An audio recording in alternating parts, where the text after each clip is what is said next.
നിങ്ങളുടെ mobile use ചെയ്തിട്ടോ computer use ചെയ്തിട്ടോ എന്ത് വേണമെങ്കിൽ ചെയ്യാം. എന്ത് ചെയ്താലും അതിൻ്റെ തെളിവ് സൈബർ സ്പേസിൽ ഉണ്ടാവും. എപ്പോഴും ടെക്നോളജിയിൽ എപ്പോഴും ഒരു തുടർച്ച ഉണ്ടാവും, എപ്പോഴും ഉണ്ടാവും. ആദ്യമായിട്ടൊരു പുതിയ ടെക്നോളജി കയറി വരില്ല ഒരിക്കലും. ഒരാളൊരു കാര്യം ചെയ്താൽ അതിൻ്റെ തെളിവുകൾ എവിടെയൊക്കെയാണ് ആ സിസ്റ്റത്തിൽ കിടക്കുക എന്നുള്ളത് നോട്ട് ചെയ്യൽ ഒരു ഹോബിയായി മാറി.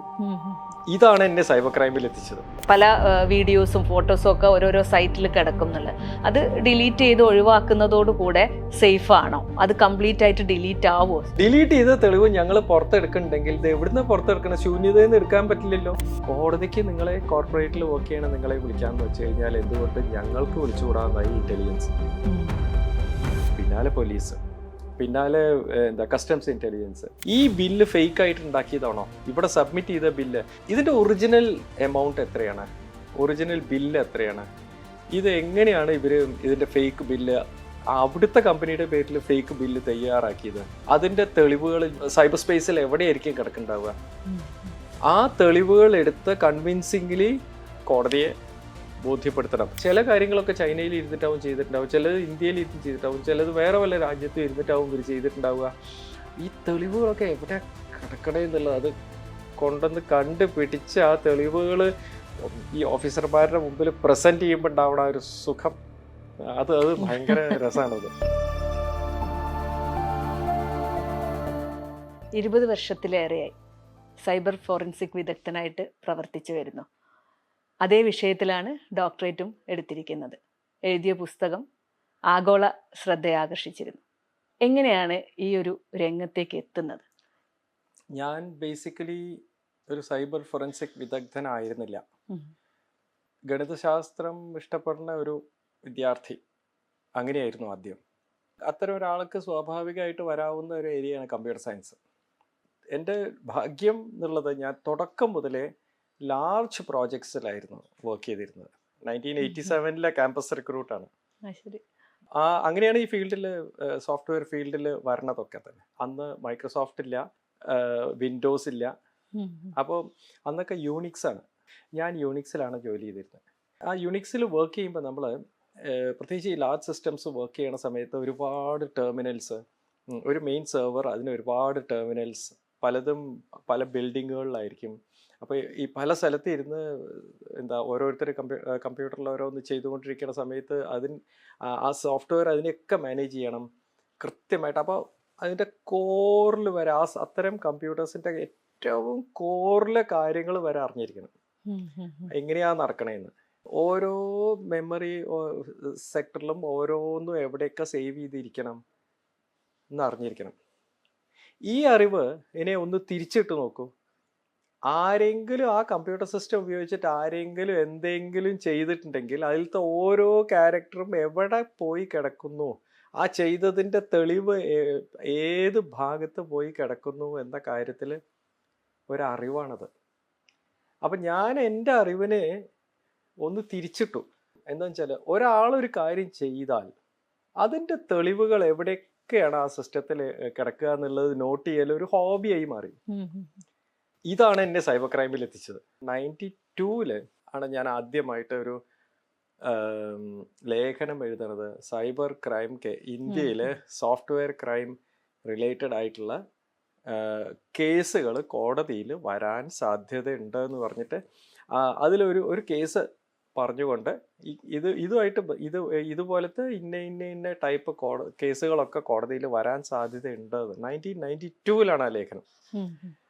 ഇത് കഴിഞ്ഞ് 2002 അവസാനം ആണ് ഒരു കോടതിയിൽ നിന്ന് ഒരു സമൻസ് വരുന്നത്. ഒരു ക്രൈമായിട്ട് ബന്ധപ്പെട്ടിട്ട് ജഡ്ജിയെ സഹായിക്കുക, അതാണ് ജോലി.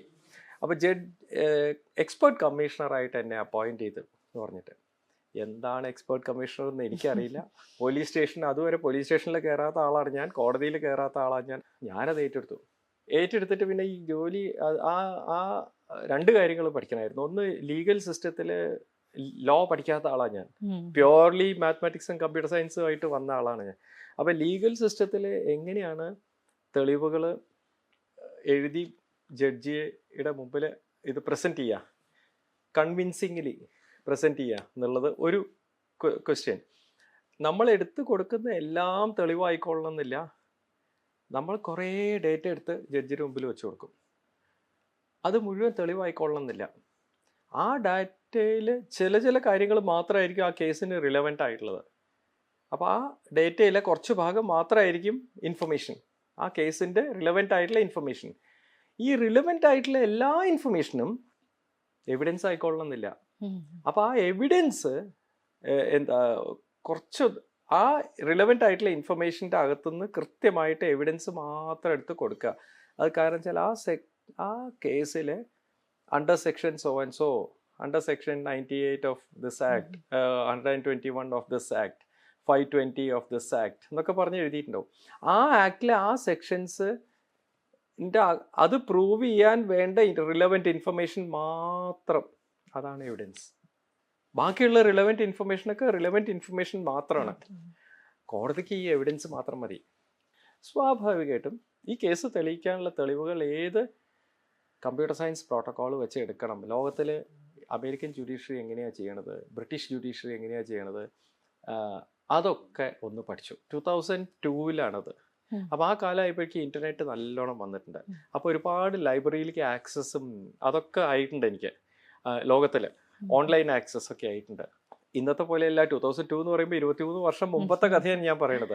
അപ്പോൾ ഇന്നിപ്പോൾ അതൊക്കെ ഓൺലൈൻ ആക്സസ് ഉണ്ടെന്ന് പറഞ്ഞാൽ വലിയ കഥയൊന്നും അല്ല. പക്ഷേ 2002-ൽ ഓൺലൈൻ ആക്സസ് പല ലൈബ്രറിയിലേക്കും ഉണ്ട് എന്നുള്ളത്, പല ജുഡീഷ്യറി കേസസ് ഒക്കെ ഓൺലൈനായിട്ട് റെഫർ ചെയ്യാനുള്ള സൗകര്യം ഉണ്ട് എന്നുള്ളത് ഒരു വലിയ കഥയാണ്. പക്ഷെ അന്ന് അതൊക്കെ യൂസ് ചെയ്തിട്ടൊരു 4-5 ദിവസം കൊണ്ട് ഇത് മുഴുവനും പ്രിപ്പയർ ചെയ്ത് ജഡ്ജിയുടെ അടുത്ത് പോയി ഞാൻ ഇത് ഏറ്റെടുക്കാം എന്ന് പറഞ്ഞ് ഏറ്റെടുത്ത് തെളിവുകളൊക്കെ വെച്ച് ഞാൻ എൻ്റെ റിപ്പോർട്ട് എഴുതി കൊടുത്തു.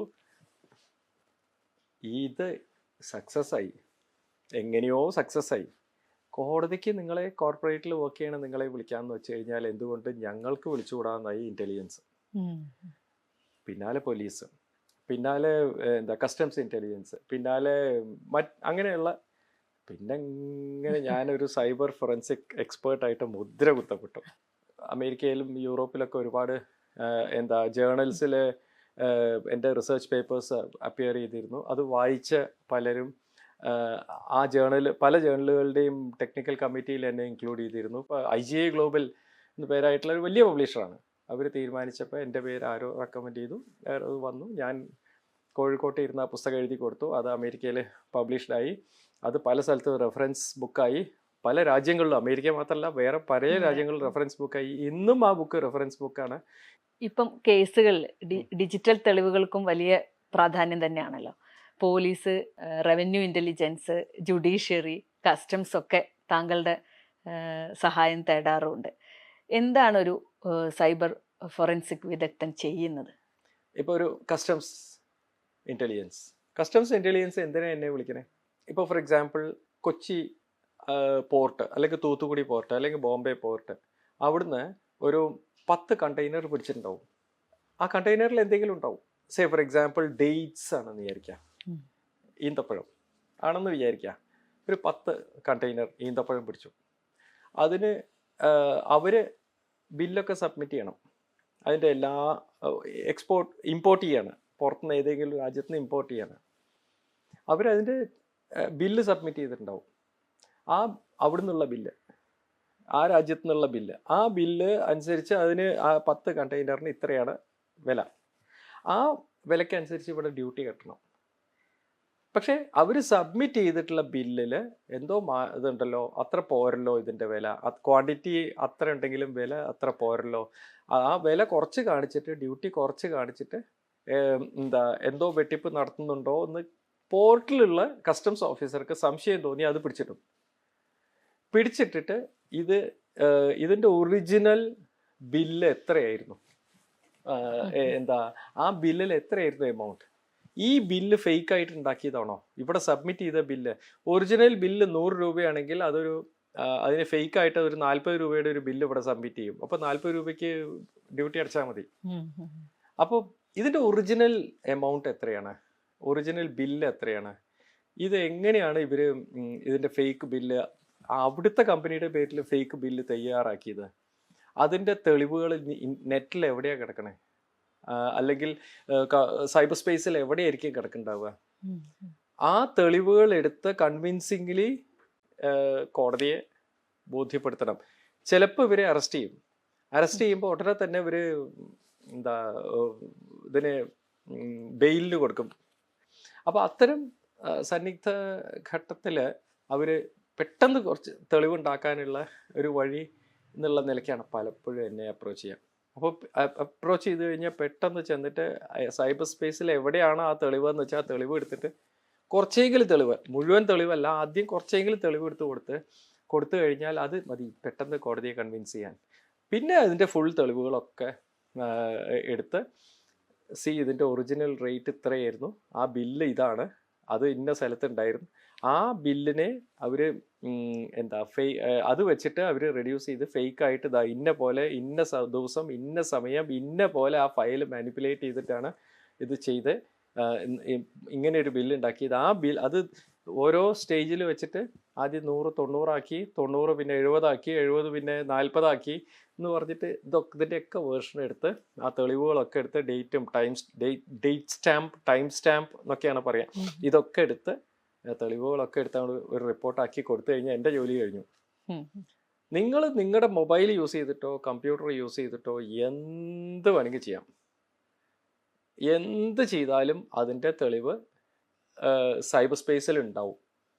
എന്ന് വെച്ച് എല്ലാവർക്കും ഈ തെളിവ് ആക്സസിബിൾ ആണെന്നല്ല അർത്ഥം. ഈ തെളിവുകളൊന്നും ആക്സസിബിൾ അല്ല. പോലീസിന് അങ്ങനെ ഒരാളെ പറ്റി intelligence information, cyber intelligence information collect ചെയ്യണമെങ്കിൽ രാജ്യത്തൊരു നിയമമുണ്ട്, പോലീസിന് തീരുമാനിക്കാൻ പറ്റില്ല. അതിനാണ് IAS ഒരു പവർ അവിടെയാണ് കാണുന്നത്. നമ്മൾ ഈ ചീഫ് സെക്രട്ടറി ലെവലിൽ, ഹോം സെക്രട്ടറി ലെവലിലൊക്കെ തന്നെ അതിനൊരു സിസ്റ്റം ഉണ്ട്. ആ ലെവലിലാണ് സിസ്റ്റം. ആ സിസ്റ്റം ഓക്കേ എന്ന് പറയണം. പറഞ്ഞാലേ പോലീസിന് ഇത് ചെയ്യാൻ പറ്റുള്ളൂ, ഇത് കളക്ട് ചെയ്യാൻ പറ്റുള്ളൂ. അതൊരു വ്യക്തിയുടെ പ്രൊട്ടക്ഷന് വേണ്ടിയിട്ട് ചെയ്തതാ. ഒരു പോലീസ് ഓഫീസർ, ആ പോലീസ് ഓഫീസറുടെ സഹോദരൻ, സഹോദരി അല്ലെങ്കിൽ സഹോദരൻ നിങ്ങളായിട്ട് എന്തെങ്കിലും ഒരു റിലേഷൻഷിപ്പ് ഉള്ള ഒരാൾ എന്ന് വിചാരിക്കുക, അസ്യൂം. ഈ പോലീസ് ഓഫീസർക്ക് ഇത് ഇഷ്ടമല്ല, അപ്പൊ നിങ്ങളെ ഒന്ന് കൊടുക്കണം എന്ന് പോലീസ് ഓഫീസർ തീരുമാനിച്ചാൽ നിങ്ങളെ പറ്റിയിട്ടുള്ള ഈ ഇൻഫർമേഷനൊക്കെ കളക്ട് ചെയ്യാൻ പോലീസ് ഓഫീസർ എന്നുള്ള നിലയ്ക്ക് ഇയാൾക്ക് അധികാരം, അപ്പോൾ അയാളത് ആ അധികാരം ദുർവിനിയോഗം ചെയ്താലോ. അതുകൊണ്ടാണ് പോലീസ് ഓഫീസേഴ്സിന് പോലും ഈ ഇൻഫർമേഷൻ കളക്ട് ചെയ്യാനുള്ള പെർമിഷൻ കൊടുക്കാത്തത്. കളക്ട് ചെയ്യണമെങ്കിൽ ഒന്നുകിൽ കോടതിയുടെ പെർമിഷൻ വേണം, അല്ലെങ്കിൽ ഈ ലെവലിൽ IAS ലെവലിലെ ടോപ്പില് ഹോം സെക്രട്ടറി, ചീഫ് സെക്രട്ടറി, ആ ലെവലിലുള്ള ഒരു കമ്മിറ്റി ഉണ്ട്, ഒരു ഗ്രൂപ്പ് ഉണ്ട്, അതിന്റെ പെർമിഷൻ വേണം. ജിമെയിലാണ് നിങ്ങൾക്ക് എതിരായിട്ടുള്ള ഒരു തെളിവ് കിടക്കുന്നത്. നിങ്ങൾ അവശേഷിപ്പിച്ചിട്ടുള്ള ഒരു തെളിവ് നിങ്ങൾക്ക് ദോഷകരമായിട്ടോ ഗുണകരമായിട്ടോ എങ്ങനെ ഏത് നിലയ്ക്ക് വരാവുന്ന ഒരു തെളിവ് കിടക്കുന്നത് ജിമെയിലാണെന്ന് വിചാരിക്കാം. ജിമെയിൽ ഇന്ത്യക്ക് പുറത്തുള്ള ഒരു സിസ്റ്റമാണ്, അകത്തുള്ള സിസ്റ്റം അല്ല.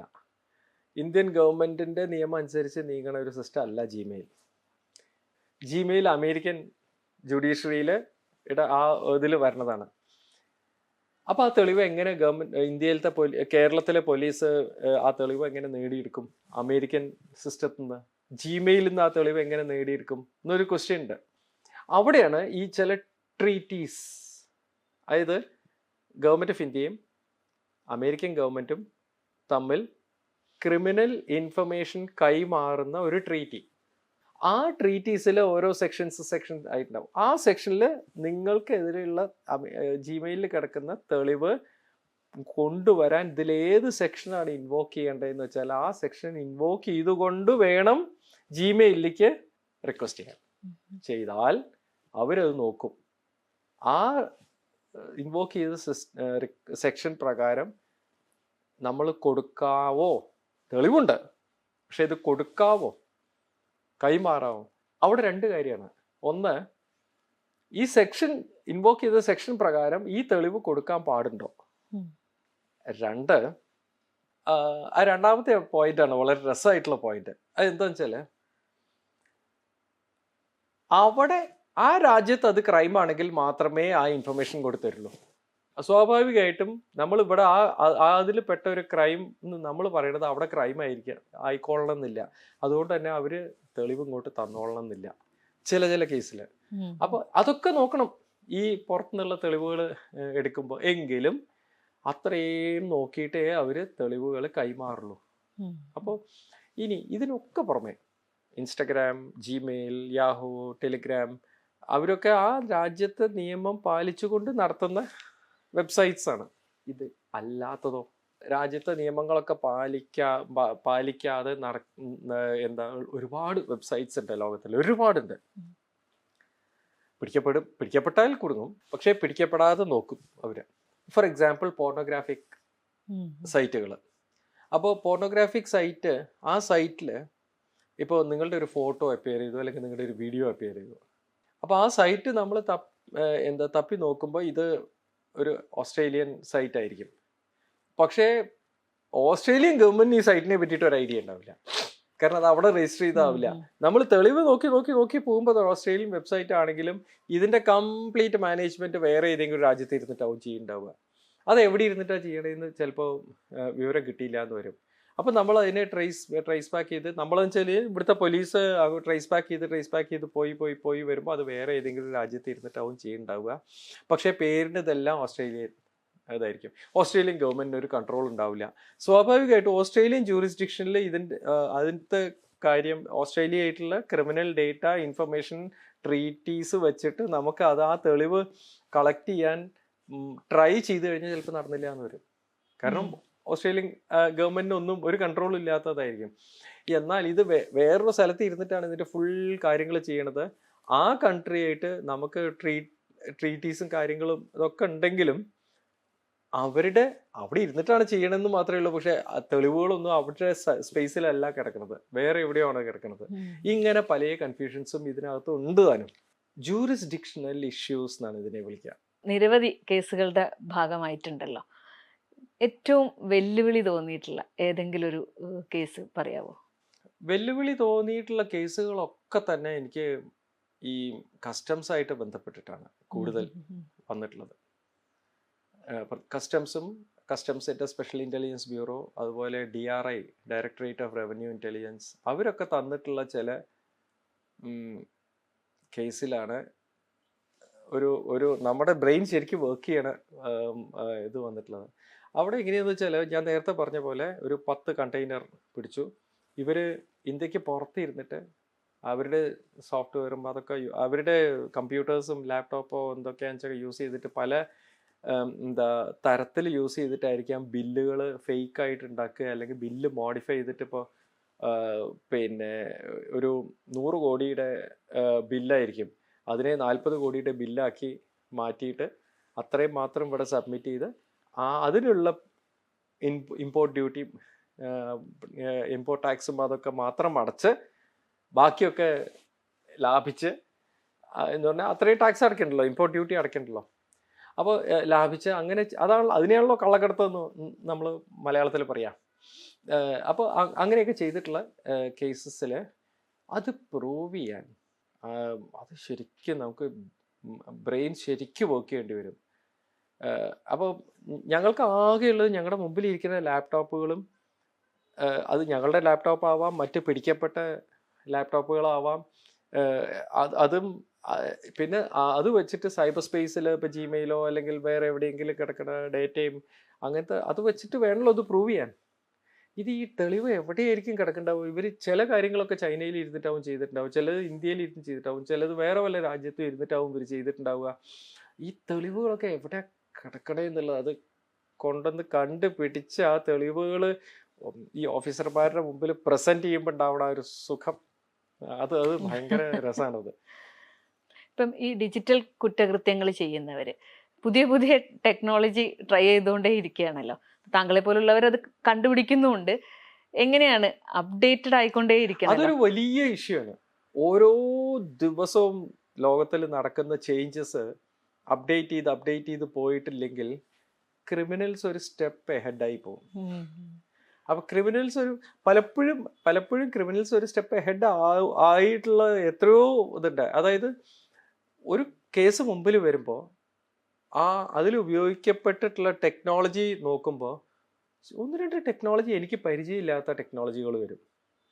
അതിൻ്റെ അർത്ഥം എന്താണെന്ന് വെച്ചാൽ എനിക്ക് പരിചയമില്ല, ക്രിമിനൽസ് പരിചയമുണ്ട്. അപ്പോൾ ക്രിമിനൽസ് ഒരു സ്റ്റെപ്പ് ഹെഡാണ് എന്ന് വരും.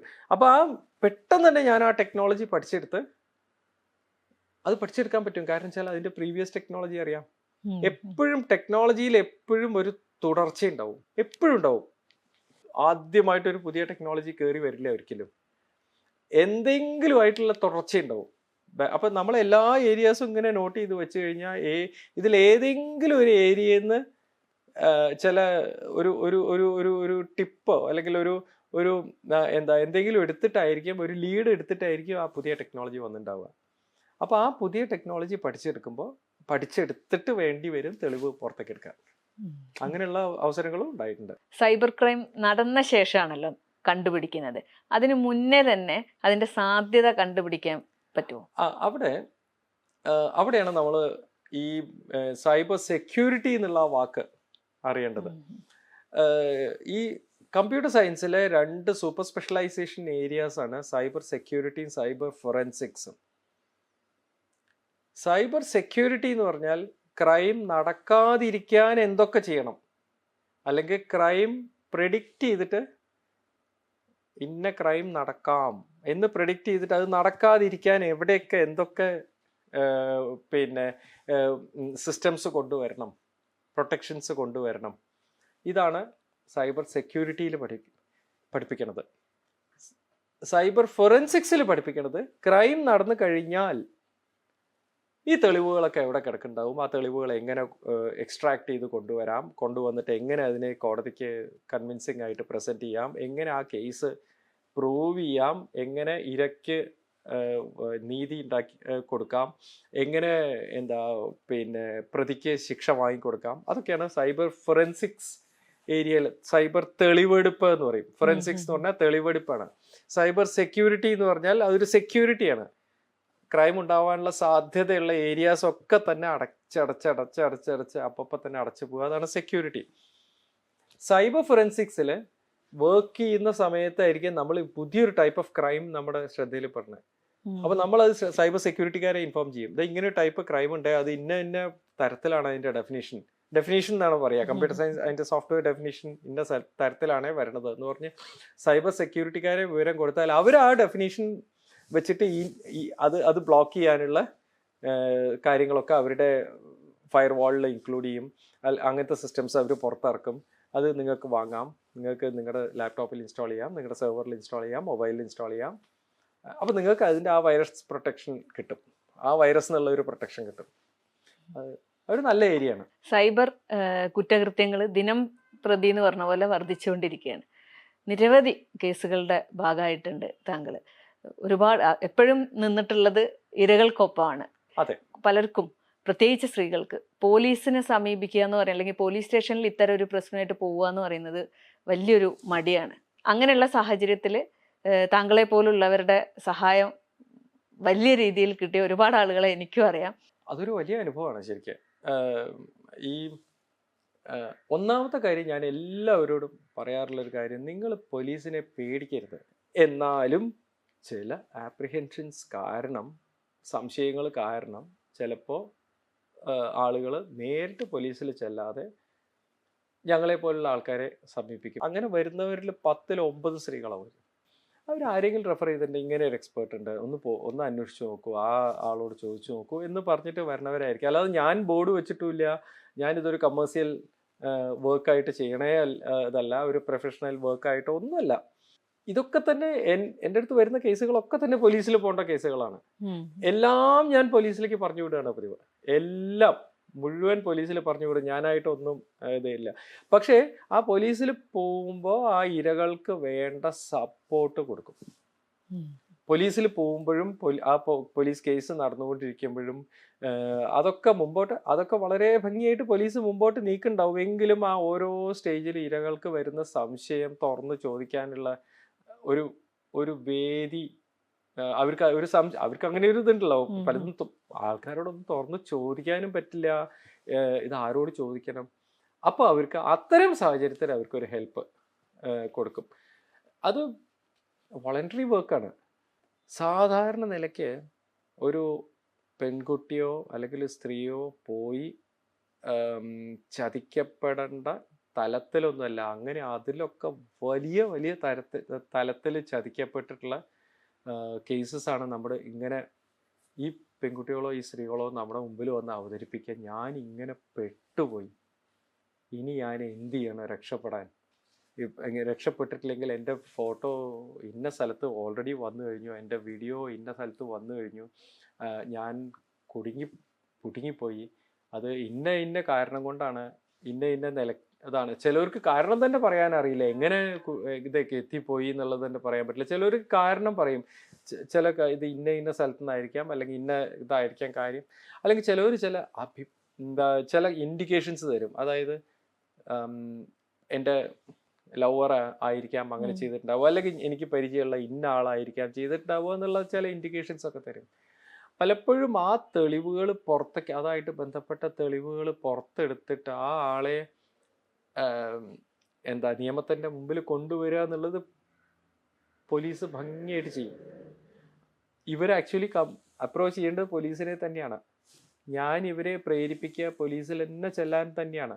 പക്ഷെ ആ പോലീസിൽ ചെല്ലുമ്പോഴും ഇവർക്കൊരു സപ്പോർട്ടായിട്ട് ഒരാൾ എന്ത് ചോദിക്കാനും ഇവർ പോലീസിൽ അപ്രോച്ച് ചെയ്യും.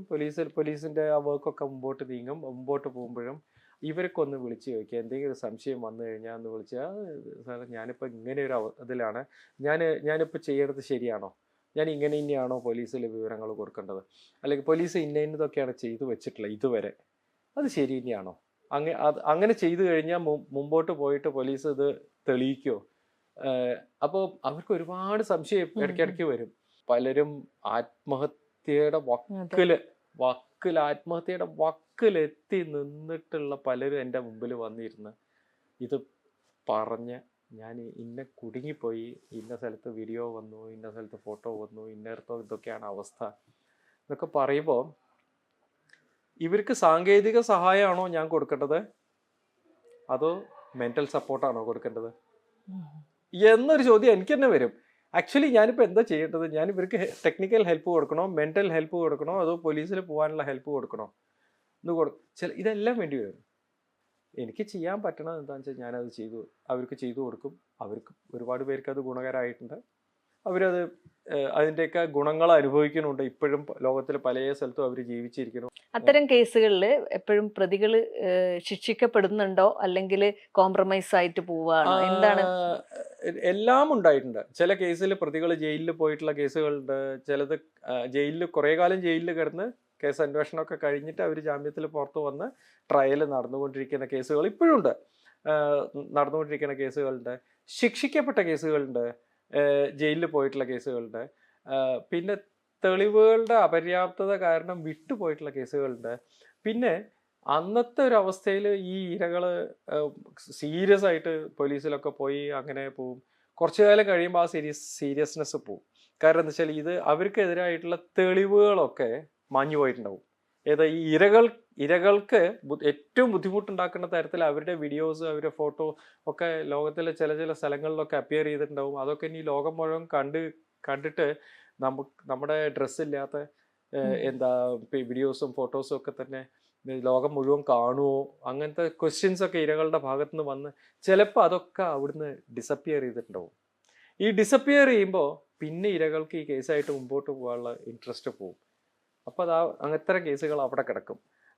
ഇതൊക്കെ കോടതി കേസ്, പോലീസ് കേസുമായിട്ടുള്ള കാര്യങ്ങളാണ്. ഇതൊന്നും ഞാനായിട്ട് ബന്ധപ്പെടുന്ന കാര്യങ്ങളല്ല. പക്ഷേ അത്തരം ഇരകൾ കുറച്ച് സാറേ ഇനി ഒഴിവാക്കാം, നമുക്കിത് നമ്മൾ ഈ ലെവലിൽ വരെ എത്തിച്ചില്ല, അതുകൊണ്ട് ഇനി ഇത് ഇട്ട ആളെ ജയിലിൽ ഇട്ടതുകൊണ്ട് എനിക്കെന്ത് ഗുണം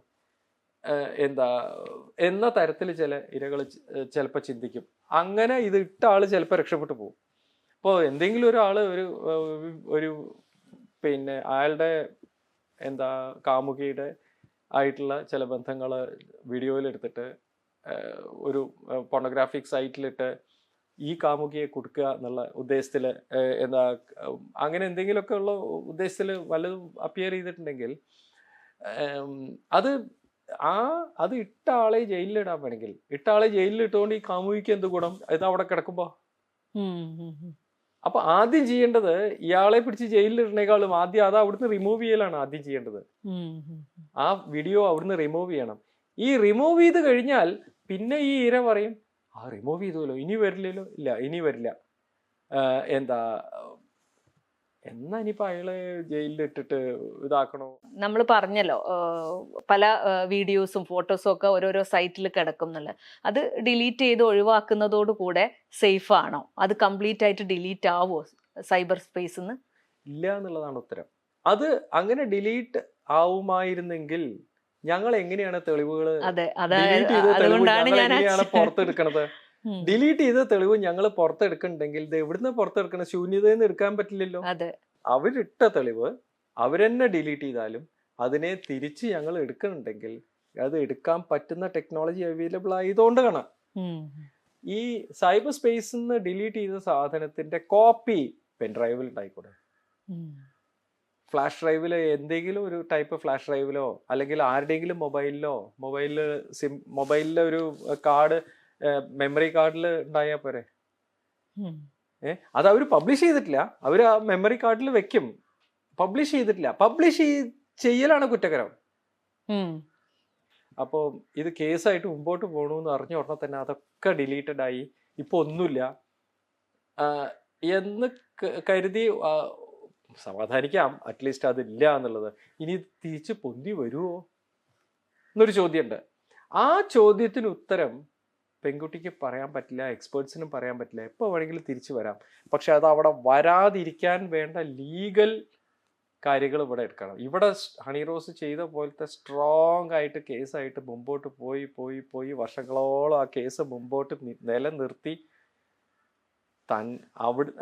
ഈ കേസ് കാരണം അത് പൊന്തി വരില്ല എന്ന് ഓർപ്പിക്കണം.